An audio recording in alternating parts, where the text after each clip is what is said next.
Apa itu seni menikmati hidup dalam Islam? Dalam Islam teman-teman sekalian, perlu kita ketahui, setiap apapun yang Allah berikan kepada kita, pasti ada hikmahnya. Baik itu buruk, ataupun tidak baik. Atau sesuatu yang buruk bagi kita, ataupun sesuatu yang baik. Terkadang apa yang kita anggap tidak baik, mungkin baik menurut Allah. Ataupun segala yang kita anggap baik, mungkin bisa jadi buruk bagi Allah. Maka kadang-kadang rencana Allah itu tidak sesuai dengan rencana kita.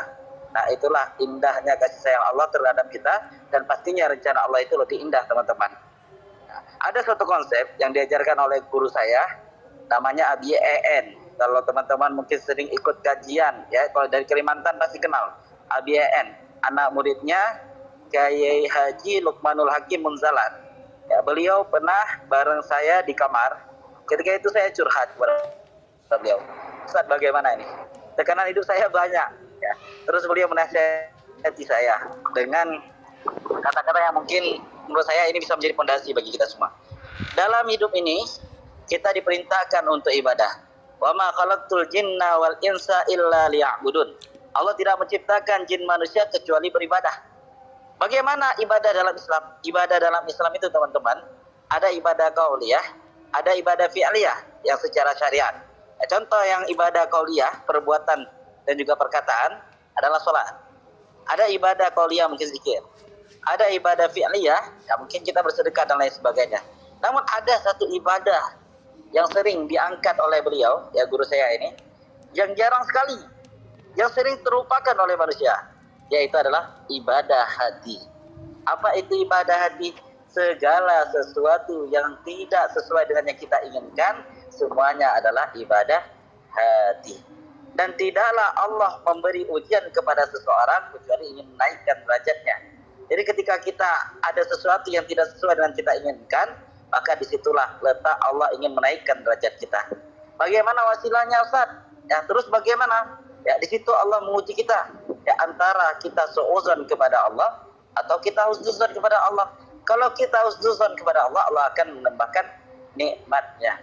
Ya, jadi cara untuk kita berhasil mendapatkan, ya, husnuzon, ya, sampai ke husnuzon kepada Allah, yang pertama kali kita lakukan ketika kita ada permasalahan dalam hidup ini, agar kita bisa menikmati hidup ini, yaitu adalah kita bersabar. Dalam setiap ujian, bersabar. Allah menjelaskan berapa kali dalam Al-Quran keutamaan orang-orang sabar. Banyak ulama juga menjelaskan keutamaan sabar. Sangat besar sekali. Salah satunya adalah yang Allah jelaskan dalam Al-Quran, innallaha ma'as sabirin. Allah bersama orang-orang sabar. Ya, kalau sudah Allah bersama kita, teman-teman sekalian, maka hidup kita akan damai. Dan juga ada ulama menjelaskan dalam sebuah mahfuzat, man sabara zafirah. Orang yang bersabar, maka dia akan beruntung. Itu adalah fadilah sabar yang sangat luar biasa. Yang kedua, teman-teman, bagaimana kita bisa sampai ke tingkat husnuzon kepada Allah? Kita bisa menerapkan sifat qanaah, rela menerima apa adanya. Kita mencoba percaya apa yang Allah berikan kepada kita pasti ada kebaikannya. Apa yang Allah berikan kepada kita, baik itu keburukan atau kebaikan, pasti ada maslahatnya. Ya, makanya kadang-kadang kayak saya ini ketika membawa jemaah umrah, ada yang hilang sendal. Ustaz, sendal saya hilang. Coba Abu kita husnuzon kepada Allah. Ya, mungkin ibu bisa jadi tahun depan dipanggil lagi ke tanah suci. Ternyata kejadian, teman-teman. Ketika kita husnuzon kepada Allah dan kita jadikan itu doa, maka Allah memanggil kita lagi ke tanah suci. Ada orang yang ternyata keringatnya banyak sekali keluar di tanah suci. Dan saya katakan ketika kepada mereka, ya, Bapak Ibu sekalian, mungkin ini adalah melalui keringat ini wasilah penyakit kita keluar dari badan.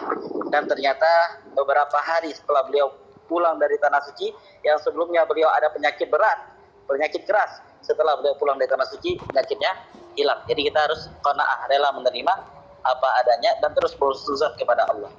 Tingkat terakhir sebelum kita mencapai husnuzon kepada Allah, kita adalah bersyukur. Ya, tingkat kita bersyukur kepada Allah, kita terus, ya, walaupun apapun masalahnya, ya, maka kita harus bersyukur kepada Allah. Ya, maka Allah itu tidak pernah menguji hambanya di batas, ya, maksimal hambanya. Jadi kalau Allah sudah melihat kita sudah di batas maksimal kita, maka Allah akan memberikan door prize kepada kita. Ingat, saudara-saudaraku, teman-teman sekalian, setelah Allah menguji kita, pasti ada door prize yang menanti kita. Jadi itulah, ketika kita sudah mempunyai rasa sabar, karena ada bersyukur, kita akan tahu bahwa setelah Allah uji kita ini, maka ada hadiah yang Allah berikan kepada kita. Ada door prize yang Allah berikan kepada kita. Ada pahala, ada tingkatan yang Allah naikkan kita. Jadi tidaklah Allah muji seseorang, kecuali Allah ingin menaikkan derajatnya. Allah ini sangat sayang sekali kepada kita. Ya, jangan sampai kita berpendapat teman-teman sekalian, dan ini sering juga saya lihat, bukan hanya di kalangan awam, bahkan di kalangan intelektual pun sering terjadi. Ya, saking dia susah menghadapi dunia, dia lupa sama yang Maha Kuasa. Ya, bahkan sampai mengutuk Tuhan. Na'udzubillah min dzalik. Tapi percayalah teman-teman sekalian, Allah itu selalu ada bersama kita. Dalam Al-Quran Allah menjelaskan, ya ibadiyalladzina asrafu ala anfusihim, ya wahai hambaku yang selama ini melampaui batas, la taqnatu min rahmatillah. Ya, setelah Allah tahu bahwasanya kita sering melakukan dosa, Allah memotivasi kita, saudara-saudaraku. Allah memotivasi kita dengan mengatakan, la taqnatu min rahmatillah. Janganlah kalian berputus asa terhadap rahmat Allah. Apa yang dikatakan Allah selanjutnya, innallaha yaghfiru dzunub jami'an. Sesungguhnya Allah mengampuni dosa-dosa kita. Jadi Allah ini sangat sayang kepada kita. Apapun yang kita lakukan pasti Allah akan ampuni.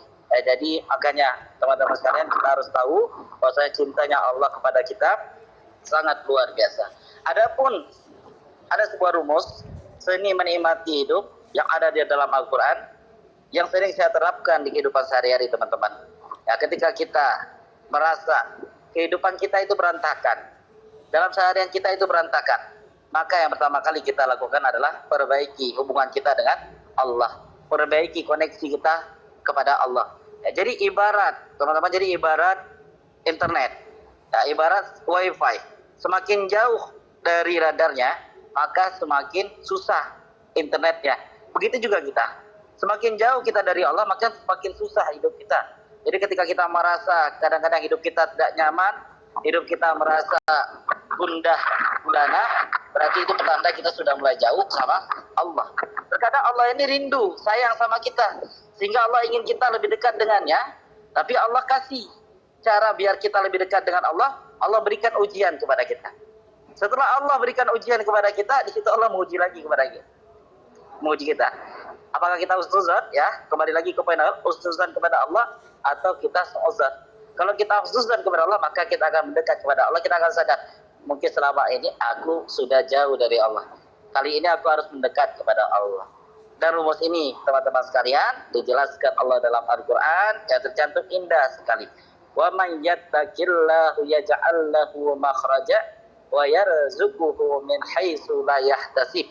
Barang siapa yang bertakwa kepada Allah, maka Allah akan memberi jalan keluar dari setiap permasalahannya, dan Allah akan memberi rezeki dari arah yang tak disangka-sangka. Kita garis bawahi, wa man yattaqillah.